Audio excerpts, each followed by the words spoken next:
Seçim sonrası ilk Genel İdare Kurulu toplantımızı bugün Diyarbakır'da gerçekleştirdik.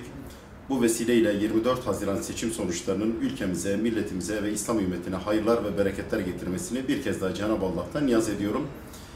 Bugün yapmış olduğumuz Genel İdare Kurulu toplantımızda 24 Haziran seçim sonuçlarıyla alakalı parti olarak değerlendirmelerimizi enine boyuna bütün yönleriyle masaya yatırdık.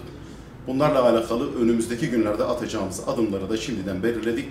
2019 yerel seçimlerde nasıl bir yol haritası izleyeceğimizle alakalı da bugün toplantımızda gündem konusu ettik. Ben umuyor ve temenni ediyorum ki partimiz ilerleyen süreçler içerisinde daha aktif bir rol oynayacak Türkiye siyasi tarihinde. Zira Türkiye'nin her tarafında herkesten ve her kesimden oy almış bir siyasi hareket olarak şu anda Türkiye siyaset sahnesindeyiz.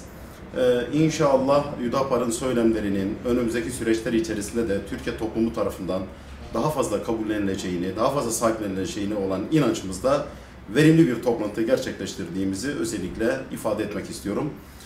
Tabanımız, bize oy veren hem seçmenler hem de yoğun bir şekilde il, ilçe, kadın teşkilatlarımız, gençlik teşkilatlarımızın ortaya koymuş oldukları fedakarlıkları, olağanüstü çabayı 2019 Mart yerel seçimleri için de arttırarak devam etmelerini özellikle kendilerinden istiyoruz. Bilvesile tekrar ortaya koymuş oldukları çaba, gayret ve fedakarlıklardan dolayı kendilerine teşekkür ediyor. Allah razı olsun diyorum.